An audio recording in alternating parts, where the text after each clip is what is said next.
Times now आणि नवभारतच्या opinion पोलनुसार आता भाजपाला विधानसभेला 95 ते 105 जागा मिळण्याची आता शक्यता वर्तवण्यात आल्यात। शिंदेंच्या शिवसेनेला 19 ते 24 जागा मिळण्याचा अंदाज दिसतोय। अजित पवार यांच्या राष्ट्रवादीला केवळ 7 ते 12 जागा मिळण्याचा ओपिनियन पोलचा अंदाज दिसतोय।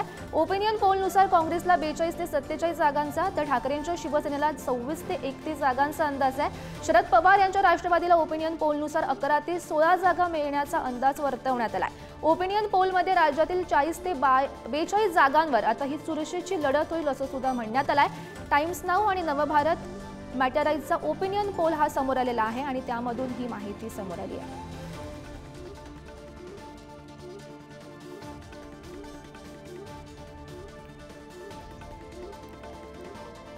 तर या संदर्भात अधिकची माहिती जाणून घेऊयात। आमचे प्रतिनिधी शिवाजी काळे सध्या आपल्या सोबत आहेत।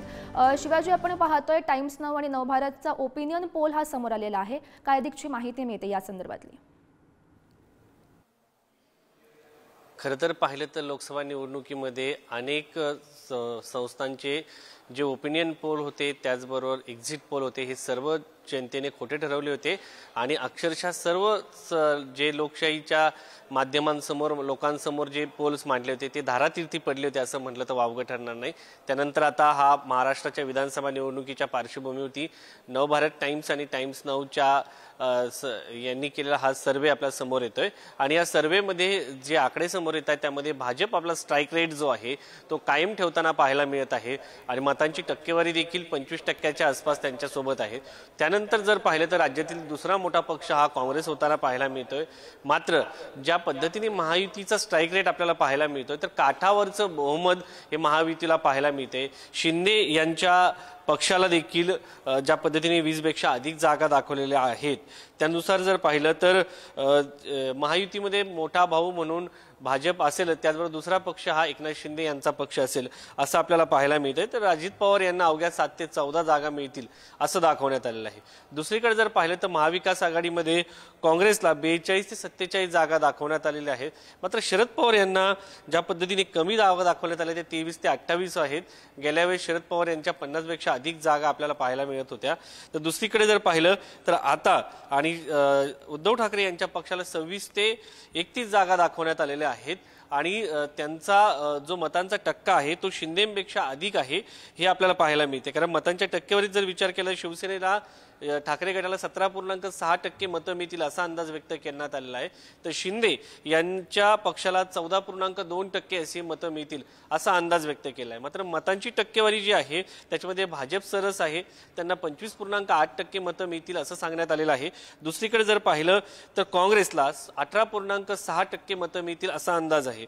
त्याच्या खालोखाल जर पाहिलं तर सर्वाधिक मतांचा विचार केला तर 25% मतं हे भाजपला। शिवाजी, तुम्हाला थोडंसं थांबवते या संदर्भात अधिक बोलण्यासाठी आपल्याला ठाकरेंच्या शिवसेनेच्या नेत्या सुषमा अंधारे आहेत। तर सुषमाताई, आपण सध्या पाहतोय टाइम्स नाऊ आणि नवभारतने हा ओपिनियन पोल केलेला आहे ज्यामध्ये सध्या तुमच्या पक्षाला 26 ते 31 जागा मिळण्याचा अंदाज दिसतोय।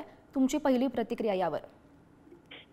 मला असं वाटतं की हे सगळे एक्झिट पोल दर 8 दिवसांनी त्याचे बदलते कल आणि आता इलेक्शनला भरपूर वेळ शिल्लक आहे। मागच्या वेळेला लोकसभेच्या वेळेलाही अनेक एक्झिट पोल जवळपास म्हणजे एखादा अपवाद वगळता सगळ्यांनी असं दाखवलं होतं की भाजप जिंकत आहे। मोर दॅन 400 केंद्रामध्ये, इकडे राज्यामध्ये सुद्धा भाजपला जास्त 30 पेक्षा जास्त जागा मिळत आहेत। पण निकाल काय लागले हे आपल्या सगळ्यांना माहिती आहे। पण तरीही ज्यांनी कुणी ते सर्वे केले असतील त्यांच्याबद्दल आदर। बाकी सर्वेंचा विचार करून काही आम्ही काम थांबवणार नाही, आम्ही काम करत राहू आणि अंतिमतः हा निकाल आपण बघालच नोव्हेंबर नंतर झालेला सत्ता बदल। नक्की सुषमाताई, धन्यवाद दिलेल्या या सविस्तर प्रतिक्रियेसाठी। तर आपल्यासोबत बोलण्यासाठी सध्या ठाकरेंच्या शिवसेनेचे नेते विनायक राऊत सुद्धा आहेत। विनायकजी, आपण सध्या पाहतोय हा टाइम्स नाऊ, नवभारत आणि ओपिनियन पोल केलेला आहे आणि यामध्ये तुमच्या पक्षाला आता 26 ते 31 जागा मिळताना दिसत आहेत। तुम्ही याकडे कसं बघता? आता निवडणुका जशा जवळ येतील तसे अनेक सर्वे त्या प्रत्येक एजन्सीच्या मार्फत त्यांच्या पद्धतीने येत आहेत। सर्वेच्यावर 100% विश्वास ठेवून आम्ही आमच्या पक्षाचं काम करत नसतो। आमचे जे एक पक्ष आहे, पक्षाचे कार्यकारिणी आहेत, पक्षाचे पदाधिकारी आहेत, त्यांच्यावरच आम्ही आमचा जास्त विश्वास असतो.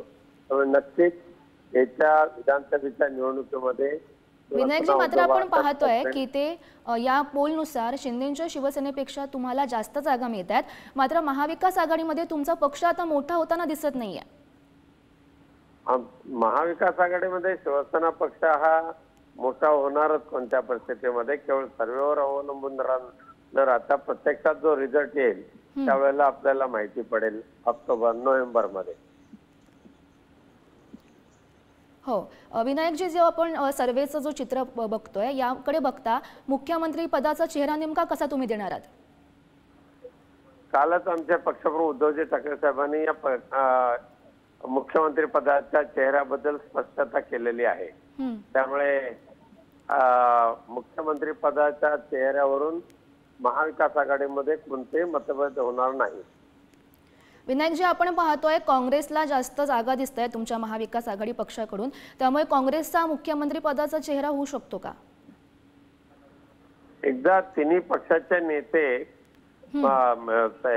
एकत्र बसतील, पण आमच्या पक्षप्रमुख उद्धवजी ठाकरे साहेबांनी कालच जे स्पष्ट केलेलं आहे ते अभ्यास करण्यासारखं आहे. हो विनायकजी, धन्यवाद पुढारी न्यूजला दिलेल्या सविस्तर प्रतिक्रियेसाठी. तर महत्त्वाची बातमी आपण सध्या पाहतोय, टाइम्स नाऊ नवभारतचे ओपिनियन सध्या हा पोल समोर आलेला आहे, ज्यामध्ये आपण पाहू शकतो भाजपाला विधानसभेला सर्वाधिक जागा मिळताना दिसत आहेत. 95 ते 105 जागा मिळताना पाहायला मिळतात. तर पुन्हा एकदा आमचे प्रतिनिधी शिवाजी काळे यांच्याकडे जाऊया. शिवाजी, आत्ताच आपण काही ठाकरेंच्या शिवसेनेच्या नेत्यांच्या प्रतिक्रिया पाहिल्या आणि त्यामुळे एकंदरीत या प्रतिक्रिया पाहता कुठेतरी आता मुख्यमंत्री पदावरून महाविकास आघाडीमध्ये वाद होताना पाहायला मिळू शकतोय.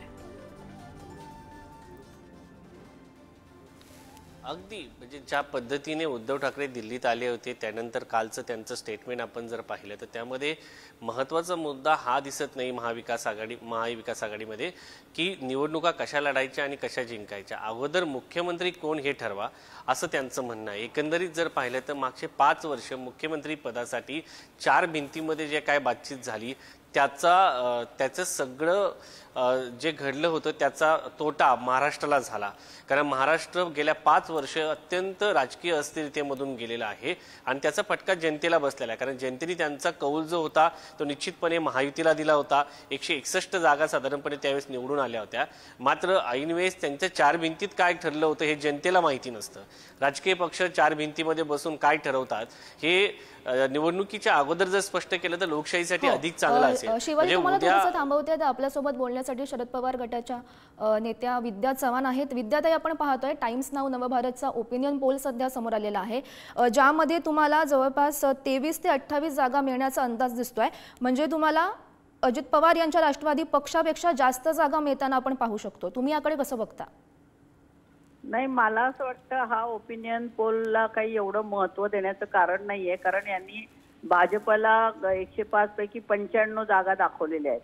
भाजपला एवढ्या जागा मिळणं शक्य नाहीये, कारण महाराष्ट्रामध्ये 50-50 कोटी म्हणजे 50 खोके देऊन आमदार फोडण्याचं कारस्थान हे भाजपने केलं होतं. पहिल्यांदा आमदारांना सुरतेला नेलं, मग नंतर याला नेलं, गुवाहाटीला नेलं.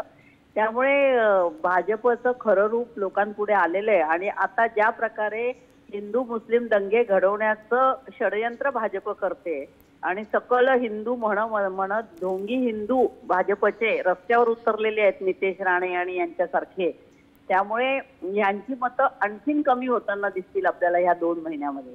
त्यामुळे आता हा पोल आलेला आहे, याला आता जरी ते 90-95 जागा भाजपला दाखवत असतील तरी भाजपला पुढच्या 2 महिन्यामध्ये 20-25 जागा सुद्धा मिळणार नाही अशी परिस्थिती भाजपची झालेली आहे. भले ते कितीही पैसा वाटतील आणि एकनाथ शिंदेची सेना ही ठाणे आणि काही ठिकाणी मर्यादित आहे, त्यामुळे त्यांनी पैसे वाटप केलाय त्या ठिकाणी त्यांना काही थोडाफार फायदा मिळू शकेल, पण लाडकी बहिणीचा तर त्यांना बिलकुल फायदा मिळणार नाहीये. कारण बहिणींना चांगलं माहितीये की दरवर्षी 10-10 हजार रुपये आमच्याकडनं सिलेंडरच्या किमती 800 रुपये एका सिलेंडर मागे वाढवलेल्या आहेत. विद्याताई, तुम्हाला थोडंसं थांबवते. आता आपल्यासोबत बोलण्यासाठी अजित पवार यांच्या राष्ट्रवादीचे प्रवक्ते उमेश पाटील सध्या आहेत. उमेश जी, आपण सध्या पाहू शकतोय की टाइम्स नाऊ नवभारतचा ओपिनियन पोल सध्या समोर आलेला आहे, ज्यामध्ये तुमच्या पक्षाला सर्वाधिक कमी जागा मिळताना दिसत आहेत. जवळपास 7 ते 12 जागा मिळण्याचा अंदाज या ओपिनियन पोलनुसार वर्तवण्यात आलेला आहे. तुमची प्रतिक्रिया यावर? मागच्या 2019च्या निवडणुकीच्या वेळेला सुद्धा 17 ते 22 जागा राष्ट्रवादी काँग्रेस पार्टीला दाखवल्या जात होत्या, परंतु प्रत्यक्ष निकालामध्ये काय घडलं आपल्या सर्वांना माहीत आहे. आणि हा जो सर्वे झालेला असेल तो मागच्या लोकसभा निवडणुकीच्या नंतर झालेल्या परिस्थितीवर तो झालेला असेल. सध्या राज्यामध्ये वातावरण बदललेलं आहे. संविधानाचा मुद्दा आता राहिलेला नाही. त्याचबरोबर अल्पसंख्याक समाजामध्ये ज्या पद्धतीच्या असुरक्षिततेची भावना निर्माण केली गेली होती ते परिस्थिती आता राहिलेली नाही. केंद्रामध्ये एनडीएचं सरकार आलेलं आहे, त्यामुळे राज्याच्या डेव्हलपमेंटच्या दृष्टिकोनातून केंद्राचे पूरक असलेलं सरकार राज्यात असावं अशी धारणा सर्वसामान्य माणसाची त्या ठिकाणी झालेली असणार आहे. त्याचप्रमाणे आता अजितदादांनी अर्थमंत्री म्हणून कालच्या अर्थसंकल्पामध्ये ज्या 95,000 कोटी रुपयांच्या घोषणा वेगवेगळ्या योजनांच्या केलेल्या आहेत, त्या पार्श्वभूमीवर त्यात महिला असतील किंवा त्यात शेतकरी असतील, त्यातल्या तरुण मुलं असतील, या सर्व जो अत्यंत महत्वाचा जो घटक आहे त्या घटकांच्या प्रति अत्यंत सकारात्मक संदेश त्यामधून गेलेला आहे. लाडक्या बहिणीचा उल्लेख आमच्या लाडक्या ताईंनी केला. त्याच्या संदर्भामध्ये सांगायचं म्हणजे आपण पाहिलं असेल की काल सर्व त्या बहिणींच्या खात्यावर पैसे देखील जमा व्हायला सुरुवात झाली. आतापर्यंत हे म्हणत होते की ही योजना फसवी आहे, महिलांना पैसे मिळणार नाहीत, परंतु प्रत्यक्षात खात्यावर पैसे मिळाल्याचं आपण पाहतोय. बँकांच्या बाहेर आमच्या भगिनींच्या रांगा लागलेल्या देखील आपण पाहतोय. आता 80 लाख भगिनींना त्यांच्या खात्यावर पैसे प्राप्त होत आहेत आणि पुढच्या टप्प्यामध्ये जवळपास 2 कोटी भगिनींना त्या ठिकाणी राज्य सरकारकडून जी भेट आहे ती मिळणार आहे. आणि त्याचबरोबर मुलींना उच्च शिक्षणामध्ये संपूर्णपणे मोफत शिक्षण देण्याची राज्य सरकारनं घोषणा केलेली आहे. शेतकऱ्यांची संपूर्ण वीज बिल माफी केलेली आहे. पुढच्या काळात शेतकऱ्यांना 5 वर्षामध्ये अजितदादांनी त्याचं आश्वासन दिलंय की भविष्य काळामध्ये शेतकऱ्यांना कधीही लाईट बिल येणार नाही. अशा पद्धतीचा धाडसी आणि धोरणात्मक निर्णय ज्या राज्य सरकारनं घेतलेला आहे त्या राज्य सरकारच्या पाठीशी महाराष्ट्रातली जनता 100% उभी राहणार आहे. आणि केंद्रातलं सरकार हे आमच्या विचाराचं असल्यामुळं राज्य सरकारला जर कुठली उद्याच्याला भविष्य काळामध्ये अडचण निर्माण झाली तर केंद्र सरकार भक्कमपणे पाठीशी असल्यामुळं त्या ठिकाणी महाराष्ट्रातल्या जनतेला तेवढं तरी समीकरण नक्कीच तुमचा मुद्दा आमच्यापर्यंत पोहोचलेला आहे. धन्यवाद पुढारी न्यूज दिलेल्या सविस्तर प्रतिक्रियेसाठी. विद्याताई, तुम्हालाही धन्यवाद आणि आमचे प्रतिनिधी शिवाजी काय यांनाही धन्यवाद दिलेल्या सविस्तर प्रतिक्रियेसाठी.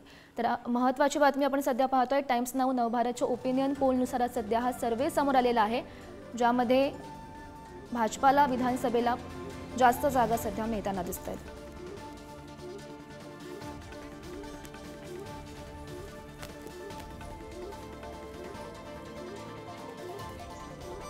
Thank you.